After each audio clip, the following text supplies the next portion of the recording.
Okay, I shut off the chat for this one because I just want to rant for a few minutes, okay? And please, leave comments in the down below, and I'll be glad to get to them at some point today. But um, yeah, as the headline says, or as the line says, baseball has a huge problem. When your favorite team is in the World Series, as mine is, it could have been Bears, it could have been the Nats and the Red Sox, and you're bored by the fifth inning about what's going on, and your favorite sport is baseball, and you love it like crazy, almost as much as you do your wife, and you're not real happy with what you're seeing, then yeah, the sport has a problem. It's too damn slow. We're not talking, you can be have a 4.5 hour game without being bored. But last night's game one of the World Series was just too slow. In fact, this entire playoffs have been too slow. It should not take you longer than to play a game of baseball, a 9 inning game of baseball, than it is to play a round of major championship golf. And that's about 4 hours. Besides all the pitching changes, which comes, it's a result of a lot of things. Let's go through them. The multiple pitching changes, which is necessary because the job is to win. You can't you can't fault a manager for wanting to win a game.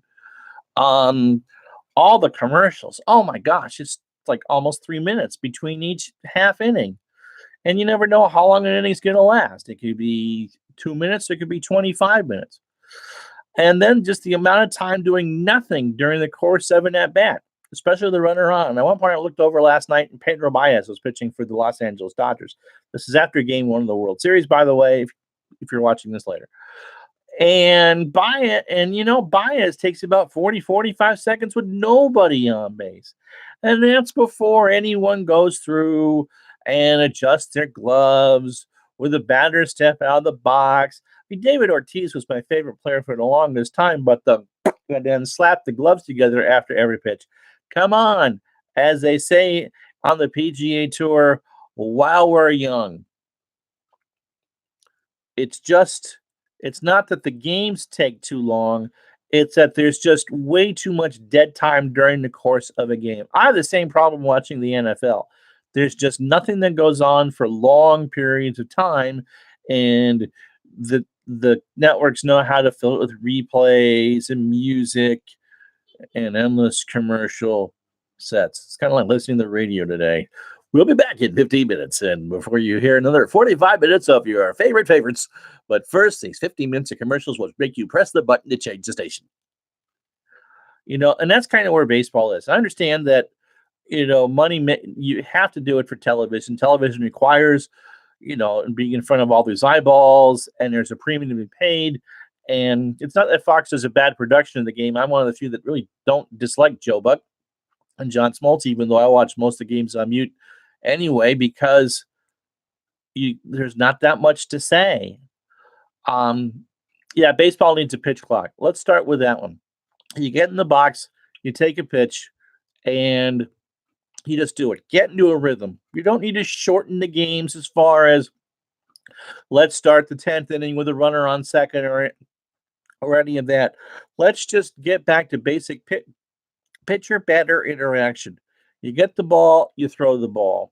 Stuff happens. That alone, a pitch clock should knock 10, 15 minutes off the course of a game, or at least you get some sort of flow going. If you watch the first of our Dungeons and Dragons videos on ID Jester's channel, please go subscribe to him. You can see what happens when you have a slow plotting, I don't know what the hell we're doing type effort out there. It doesn't make for entertaining watching. I'm a content creator. I wrote for years, and now I'm back on YouTube. And I understand from my numbers, from articles, and from watching the metrics with videos, how long you're going to watch for. Okay. I know for every football game I do, The average viewer is going to watch for between 10 and 15 minutes. I don't expect you to watch the whole. Well, if you're watching live, I kind of expect you to watch, but I mean that's the way it is. Um, Again, it's a case of I didn't write down what I was going to say. You need to make things move faster, or at least the perception of things moving faster. You can take 5 hours to play a game. I mean, you go back to Game 6 of the 2011 World Series. That was great theater. It took 5.5 hours to play, but there were so dynamic, moving parts in that game that you weren't bored. It flew by. Baseball is like a good book. Doesn't matter if it's 800 pages as long as the pacing is there. Our second Dungeons and Dragons session went much better. Why? Because we paced it better. We were all on the same page, so to speak, and kind of knew what the other characters could do and couldn't do, and we all reacted to the situation that were there. Baseball needs to take a look at how to do that, not to make it more seamless. It's not about replays and not about pitching changes. It's about just get in the box and do your job. Pitcher throws the ball, batter hits the ball. Okay, so that's the immediate thing. Put a pitch clock in there. That's going to help. The lower levels have it now. It's in college baseball. Within 5 years, it's going to be a lot better. Okay. Second thing baseball can do is limit managers to one review a game. Replay isn't going to go away. I don't think it's really needed in baseball except for home run calls, or maybe an umpire to say let's get together, or maybe if someone in New York buzz an umpire and say, all right, you want to take a look at this play, but if you just turn it down to one review, you get one review a game, and then everything else is at the umpire's discretion, and no, you can't lobby for it. Then that will knock off some time. Again, it's not about how long a game takes. It's about the pace of the game. You can have the most boring 22-minute show in the world. There's a lot of TV shows which didn't make it because they bored the pants off of you. Or you can have as I said, you can have the most exciting, look at the Lord of the Rings trilogy. That's 9 hours of movies that people flock to. So the next thing is, pitching coaches and teams, organizations need to go back to having pitchers pitch to contact. The reason why you go through so many pitching changes is the philosophy of modern pitching is, look, you're going to go 100% right out of the gate. And for these playoff pitchers especially, you've been doing this pretty much since mid-March, okay? You may not have the innings, but you certainly have a lot of throws in there. And if you're throwing 94, 95, and that's a mid-range starter now is throwing 94, 95, you want to know why Jim Palmer and Steve Carlton could throw 300 innings? Because they would crank it over 90 when they needed to. And 87 and 88 is what they threw.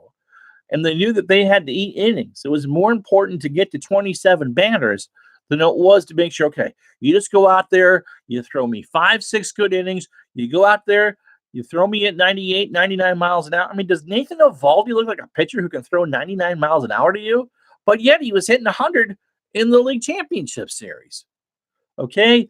We need to go back and say, look, it's more important that you get 7, 8 innings out of a starter. Your second and third starter. Save that. You don't need to be cranking it from the first batter.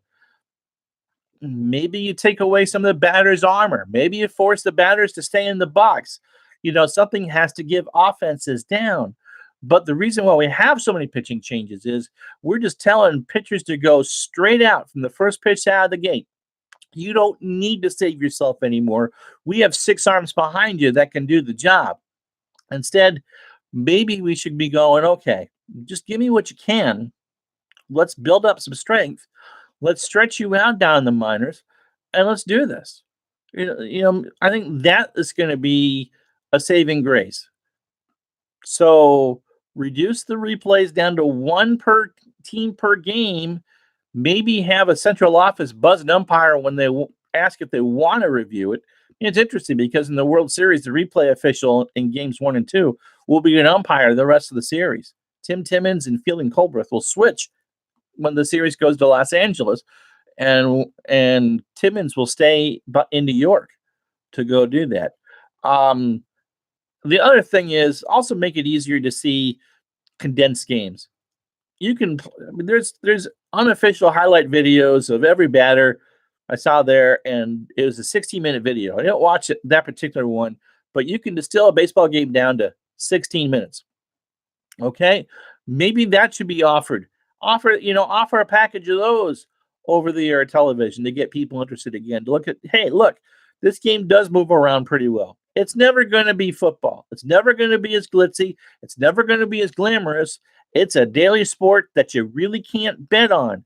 That's all the advantages that football has. Well, it's great for television. It's perfect for betting, whether you bet on a team or a fantasy team or a daily fantasy team, and that's only going to go up now with legal gambling, sports gambling coming on. It's just perfect to be a casual fan sport. But if baseball is doing its best to make the hardcore fans like me go, I'm not sure that I can't stand it. That's not a good sign at all.